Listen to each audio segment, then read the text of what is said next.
What's up? It's the kid, Big Boss CEO, man. I just jumped out the Porch with Dirty Glove Bastard. Slick. Fled on, I told him, yeah, stay dangerous. I don't know who you came with. Rolled up and flamed it. All right, so we got CEO Trayle off the Porch with us today. What's the word? Long time coming, Long my guy. time coming. Yeah, man. How you feeling today, bro? Shit like gold, man. I ain't gonna lie to you. That's I have been, hey, look, it's been so many times I was gonna get me an interview, like, I'm finna do a dirty glove, I'm finna do a dirty glove. Yep. I done called Prez, like, set me up a dirty glove. I done called Donnelly, like, set me up a dirty glove. Every time they call me back, they like, shit, they ready to do it this day. I'm like, man, I gotta go out of town. Donnelly like, man, come on, bro. You gonna make me call my folks, man. Set it up, man. They waiting on you, bro. But they've been asking for it too in the comments too, man. So perfect timing, bro. Perfect timing, perfect. Man. All right, so let's take it back, man. You from the Bronx originally? Yeah, I was born in New York. Okay. Did you grow up there? Yeah, I stayed there for like till I was like 13, probably like the 6th grade or some shit like that. Okay. Then after the 6th grade, I had moved to Alabama, Birmingham, Alabama. 7th grade to 10th, 11th. And then I was like 16, 17 when I moved to Atlanta, Washington Road. There it is, man. So, all right, well, let's talk about the Bronx. Growing up in the Bronx, man, what was that like? That shit was like, only way I can remember growing up in New York is like being free as hell, just, you know, doing whatever you want. Cause kids it's like New York so busy, it's like, the kids, like, you don't take your kids to school in New York, like you take them to the bus. Yeah. You take them to the first bus, and then they get on the second bus, and then they ride the train, do all that on their own. Then when they get out of school, they do the same thing, they meet you back at the first bus. So it's like, I went with my mama for a long time because she was working, and I used to be like, New York, just a free place, like, especially for the kids. You gotta watch them kids doing up there, because you can do whatever you wanna do. Like, go anywhere, go all over. Out in Atlanta or in Birmingham, it's like, if you want to go somewhere an hour away, you're damn near have to ask somebody to take you. Absolutely, but in New York, you get on the train, bus, train, you walk a little bit, you're there. Yeah. And everybody gonna walk with you and go with you, so it's like, you know, it's just more free, but that's it. It's just a little bit freer. So, you know, 13's a tough age to move, man. And when you move to the Bronx into Alabama, Birmingham, that's a hell of a difference, man. And they used to make fun of me because I talk different. I'm sure. They used to be saying crazy shit like, you from Africa? I used to be like, come on, bro, Africa, bro. Africa, bro. I'm from New York City, bro. But hey, yeah, it was a totally different thing, because when I moved to Birmingham, I never wore uniforms or no shit like that, so I had to walk into school. I walked in regular clothes. They was making fun of me because I was in regular clothes. Because you wasn't having a uniform on? What the fuck is wrong with these niggas? These niggas tripping. I got on regular, I'm fresh as hell. I got on uniform. These niggas told me, man, you ain't like us? Oh, uniform? Okay. Went and got me some uniform then. Did it take you long to adjust to living in Alabama? Did you ever get comfortable living in Alabama? Because like you said, I think you moved away when you were 16. I mean, that always been a good thing about me, that I, like, everybody that I be around, they call me a chameleon, because like anywhere I go, I can just blend in, adapt, wherever. Like, you can take me anywhere. By the time I leave, they gonna fuck with me in that. Like, and I'm gonna be myself in every room. I might walk in, gun, everything, like, but I ain't no bully, like, you know, I gotta stay protected, gang. That's why folks don't be behind me like that, because they know what I went through, and they doing the best they can to make sure I don't go through that shit again, you know? So I feel that. That's why you know, but it's cool though. So what part of Atlanta did you move to when you came out here? When I first moved to Atlanta, the first place we ever set foot in was Riverdale. Okay. I lived in Riverdale for about a year. After I left Riverdale, that was just us getting comfortable or whatever, like just moving down here. And then once like I started getting some money on my own, we moved to Washington Road. I moved to Washington Road. So, yeah. So what'd you think of Atlanta when you first got here? When I first got to Atlanta, it was the rich kids wave. Okay. So everybody was the Mohawks and everybody was running around singing and shit, you know. So it was That was probably different than it was Alabama.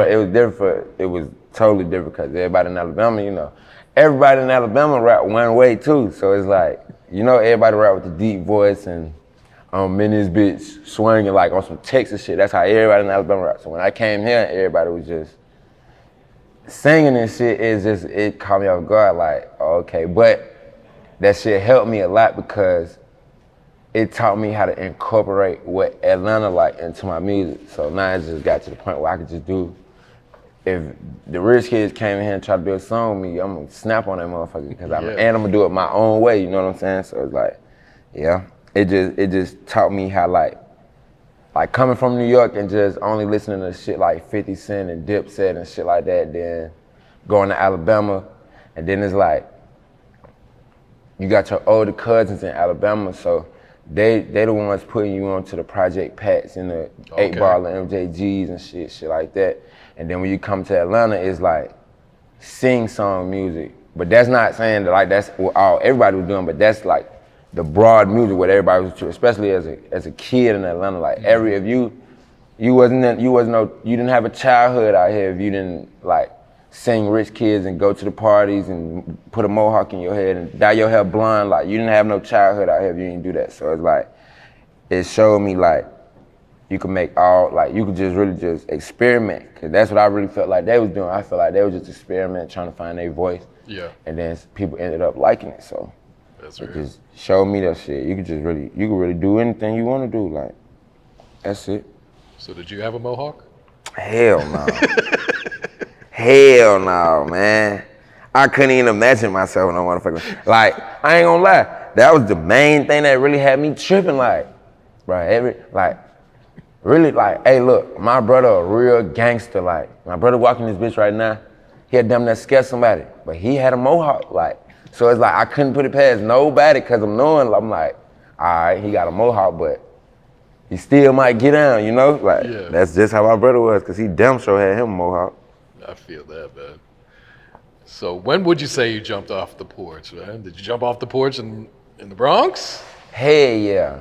I had to though, cause it's like I said, like, New York free, so it's like, when your mama at work, what, you gonna send the house? Like, then we was broke, like, not broke, like, sometimes you get home and ain't no food in there, so shit, you gotta go outside and find you something, like, you gotta go outside and find something, go steal out the stove something, you gotta go do something. You hungry, you got, like, cause your mama gonna make sure she cook every night, but that's every night. You get out of school at 3 o'clock, she don't get out of work till 9, 10. So, nigga, for them 6-7 hours, you gonna have to find you something to do or find you something to eat. So that's mostly what I was on. Like, I was off the porch early because I really didn't have a choice to. Like, it was like, you know, like, I was already the man in my house. I always took my trash out, so. I done had to defend baby sis, like, defend big sis, like, even when this niggas like older than me shit, niggas be trying to talk to him, I'm still on bullshit. So it's like, I done been out the porch just cause I done always been a protector of my whole family. Yeah. They ain't number female, so I'm the protector. So I done been out the porch cause, man, you know, it's niggas out here that's bigger than me and everything, but I had to show them, like, I don't get no fuck. You ain't fucking my sister, bro. I don't know what you got going on. So, but niggas used to respect that though, like, man, that little ass nigga, man, what the fuck? Like, man, cause I'm like 6'3" now, but when I was growing up, I used to be like, probably like 5'4". I was short as hell. I ain't grow till I turned like 17, 18. So all them younger years, I was short as hell, running around this bitch, little as hell, just bad as a motherfucker. What would you say has been one of the biggest life lessons you learned in your life so far? I ain't gonna lie.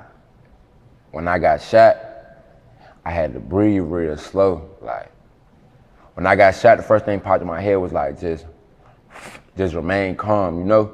And I feel like that's what kept me alive, cause I could've panicked, could've made the shit rush through me, but I stayed calm, so after that little situation, I got shot. I had to stay calm during that whole shit. I'm just sitting on the floor bleeding, but I gotta stay calm, you know? So it's like, throughout life, it just taught me like, just breathe through that shit. Like, just breathe day by day. Like, if you working on something, every day, just take a breath. Don't quit on that shit. Just take a breath. You gotta go in the closet and breathe with something. Like, I'm overwhelmed, bro. Like, I don't think I keep going with this shit. Like, but you gotta keep going with that shit. You just keep breathing and just stay calm, really. Just stay calm. You consistent. Some gonna happen regardless. And if it don't happen how you think it's supposed to happen, then that 9 times out of 10, that means that whatever you're doing, it ain't for you. You know, like rapping. I'm 27 years old. I've been rapping and recording myself since I was 13. So you got to know, like, I done seen niggas younger than me. I done seen niggas older than me. I done seen niggas same age as me pop, go crazy, like. And it's like, I've been sat around these niggas or something, and right before they pop, then they end up popping, you know, like. I knew Metro Boomin them for a long time, Sonny Digital, like, I've been on them 10 plus years, but it's just like, they big, but I don't feel the need to, like, use them for what they got. I'd rather just do it on my own, you know what I'm saying? Like, cause I've been rapping too for as long as they've been making beats, so it wouldn't make me feel good to just know that they doing their thing and me just, oh yeah, Metro, sign me to Boominati real fast, and Sonny, let me get some free beats, or let me get on your project that you finna release, or you know, shit so I always want to do shit by myself, so that's what it taught me, just breathe through this shit. Did you ever feel like giving up? Hell yeah, man. What kept you going? Fat boy behind me. Fat boy behind me, cause it's like, you know, like your homies, they gonna believe in you regardless, you know? But it's like, you got certain homies that's like, they don't care what you're doing, like, the life we was living before I really took rapping serious was dangerous. And my brother really stopped coming to get me for like 2 months, 2.5 months, just cause I wanted to come outside every day. He like, man, hell nah, you need to go to the studio. Like, nobody was coming to get me, bro. Like, nobody was picking me up. And I'm pissed off, like, bro, what the fuck y'all think they coming to get me, bro? Like, fuck, I ain't gang, what's up? Like, what's up? But he really just had to tell me, like, bro, like, it'd be too much shit going on. So I wouldn't even want you to put you in those, I know you live that life and all that, but you gotta take care of all us. Like, you the breadwinner out of all us, so we can't put you in those, if somebody saying something to you, we gonna handle that. If it's a fight, you ain't fighting. If it's this, you ain't doing it. We gonna get you up out of there, then we gonna handle it, because we go to jail, we know you gonna take care of us, like, you feel me? Like, if you go to jail, we ain't, you know, it ain't any possibility that we gonna get the money as fast as you getting, or as fast as it's coming in, or we ain't taking care of the family as much as you can. So it's like, it was them, him and the rest of the gang, for real. Cause at first I wasn't even dropping music for like the world to hear, like, you know, I was just dropping music because I knew who was listening to my shit every day, like, put my shit on SoundCloud, the gang would call me like, hey boy, you just made that in the room right there, that's crazy, that's hard. So I was really making music for them to just go on SoundCloud and just listen to type shit, but then, like, they really just got to me like, hey bro, you need to start dropping that shit, like, you just really just rapping now, like, you going crazy, like, we not the only people that want to hear this shit. Like, yeah. I play this shit for other people, they be asking me like, damn, what's up, damn, send me this, da-da-da.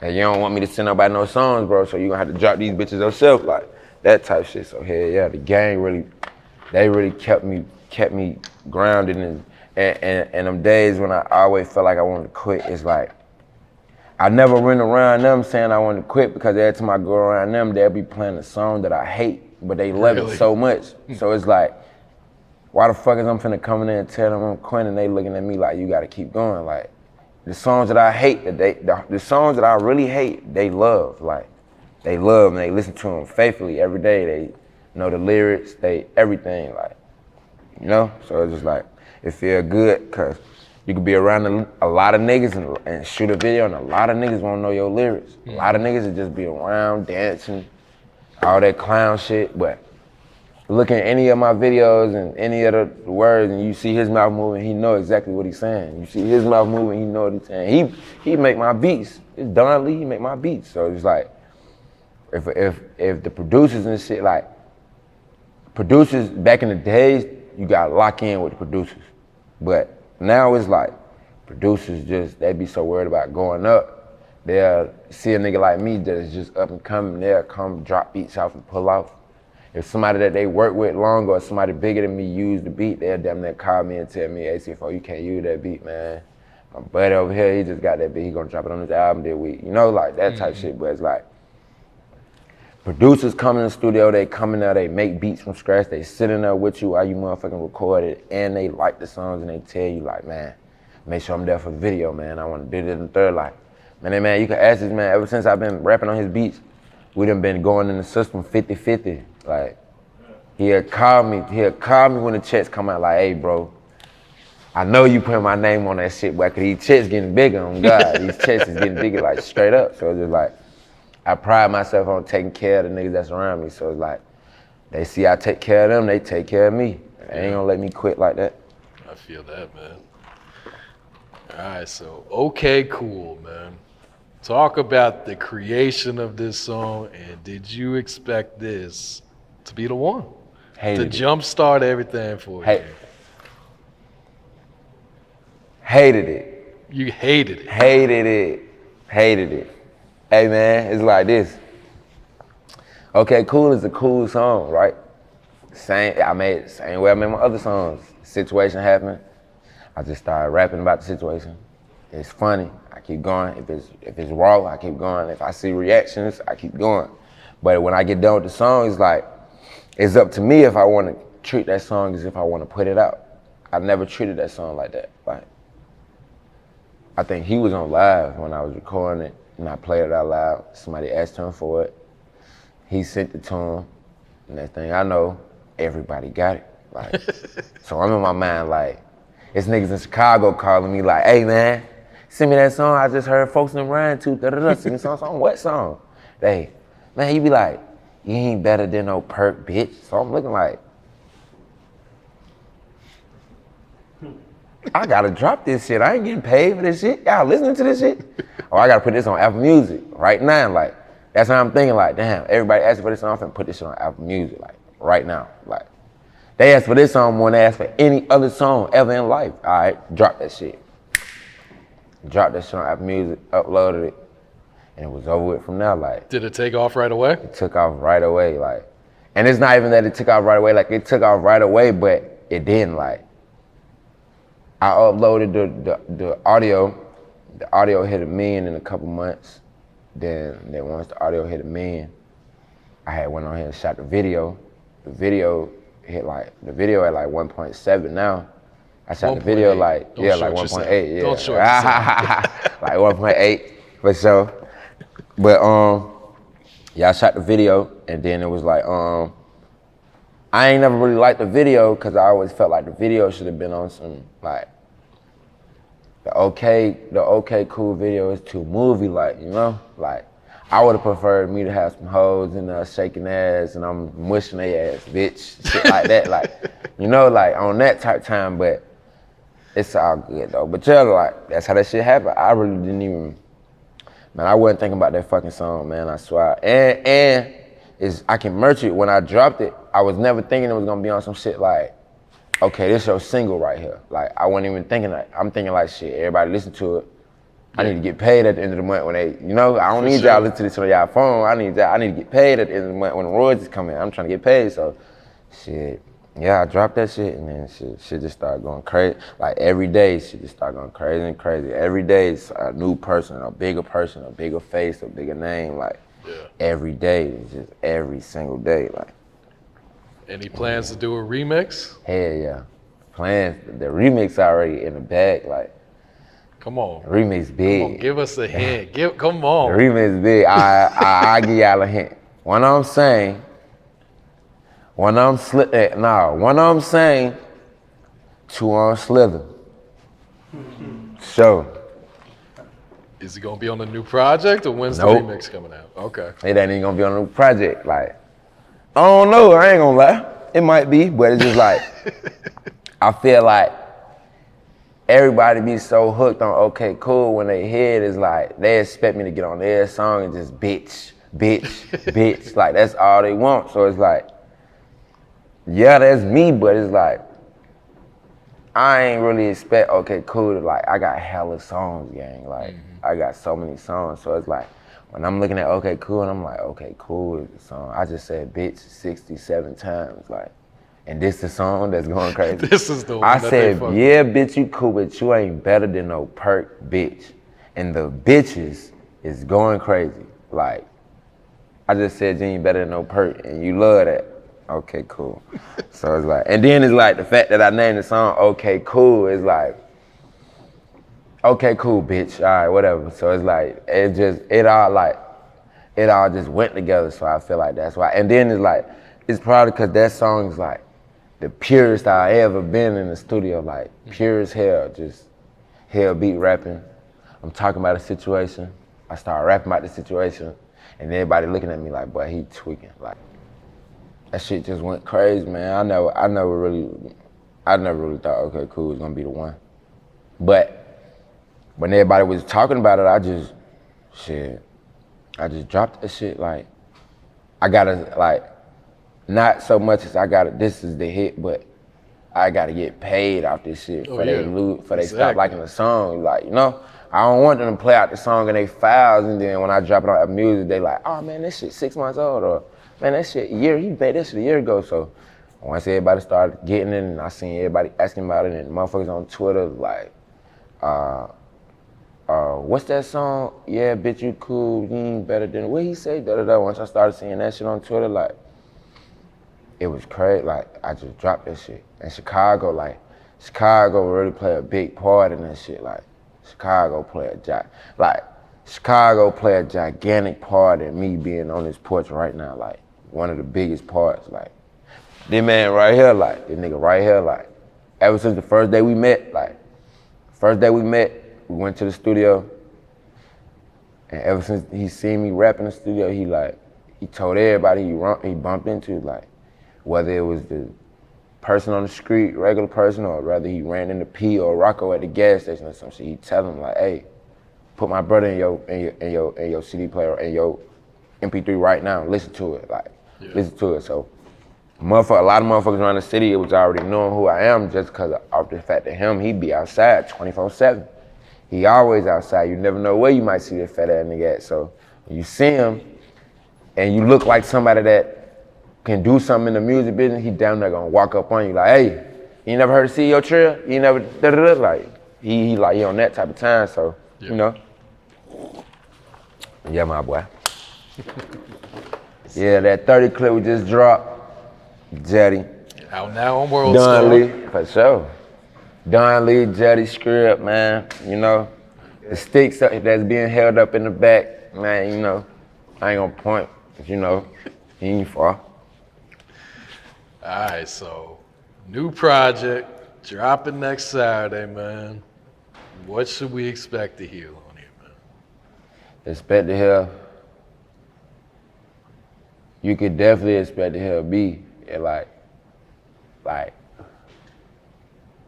bro, I ain't gonna lie, I'm not even in my final form yet. I be tweaking, like, I know you be here, so it's like, like, you got Don Lee, you got Presley, you got Matt, like, you got niggas that'll really tell you, like, hey boy, that nigga get behind that microphone, he gonna get the tripping. If the beat hard, if he high too, like, don't let him be high, he'll get in that bitch, get the spazzing, like.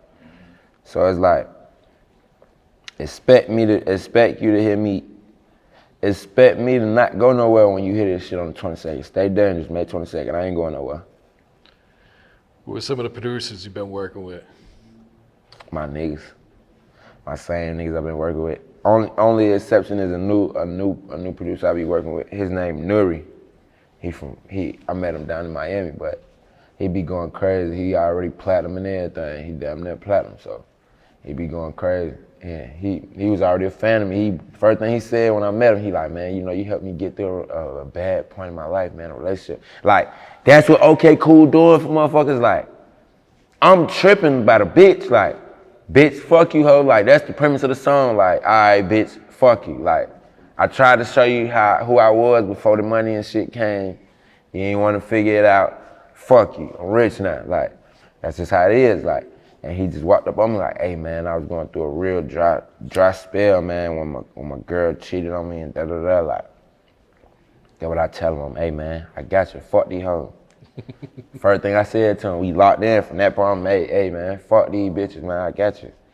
But that's what it's doing for motherfuckers. Like, it's hella motherfuckers that hit me up like, okay, cool, help me stop thinking about my ex. Like, you really just put in perspective how bad they was to me, like how much I deserve better. Like, it's really people hit me up like that, like I'm really just a life coach or some shit, and I'm really saying bitch 65 times. Like, I'm saying bitch 65 times, they like I'm a life coach. Oh, man, come on, man.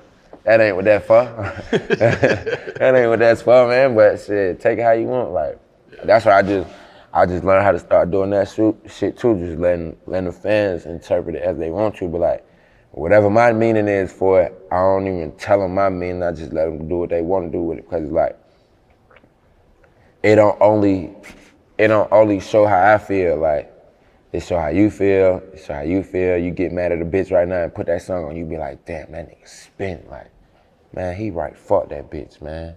Like, that's how you gonna be, and that's how the females be. A female hear that song and they mad at a nigga, man, turn that up, man. Da-da-da, man, fuck that nigga, like, right? Like, so it's like, I'm on some whole motivational shit and not even on purpose. Yeah.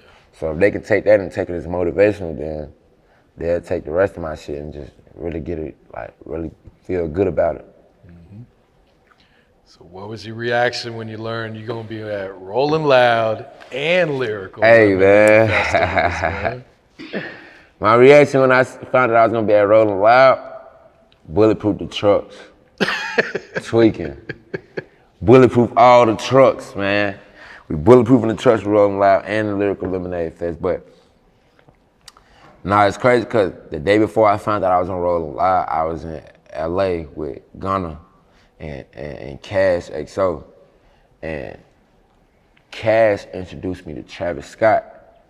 And he like, hey, man, little bro walking. Like, that's how Cash looked Travis in the face, like, he walking, like, you gotta fuck with him, he walking. Like, Cash XO, bro, so it's already fucking my head up, like, the fuck, like, Cash XO just introduced me to fucking Travis Scott, but Travis Scott is the headliner. Mm-hmm. So is it the same day as your performance? It's the same day, so, and Gunna the same day too. So I'm not knowing that it's like, I already got my managers and shit, like working on Rolling Loud and shit like that, but the shit that I'm doing is just get them more ammo to tell people, like, you know, and then with the Lyrical Lemonade shit, it's like cold, like I said, that's some Chicago-based shit. Mm-hmm. Chicago really like my hometown, bro. Like, ask anybody, they gonna where's C4 from? You're gonna get more Chicago comments than anything else. Only the motherfuckers that know gonna be like, man, y'all sound stupid, he from the Bronx. He from the Bronx. But you gonna get motherfuckers saying from everywhere. I'm gonna be from all over the place. All right, Trayle, so any last words, any shout outs here before we wrap it up today, bro? Shout out the gang, free the gang, we the gang, RIP the gang, you know, fallen soldiers. May 22nd, stay dangerous. Stay dangerous, for sure. Shout out everybody that love me. I love you back. YSL, all the slats, snake pits. Yeah, you know, everybody who just been seeing this shit and knowing that it's a long time coming, that I really deserve this shit. So that's just really it. Like, everybody, like, you'll see them if you go to my Instagram, you see everybody, like, they coming around, like, okay, yeah, it's that time. So shout out to everybody. Fled on, I told him, yeah, stay dangerous. I don't know who you came with. Yeah, rolled up and flamed it on, and I'm dangerous. Forget all.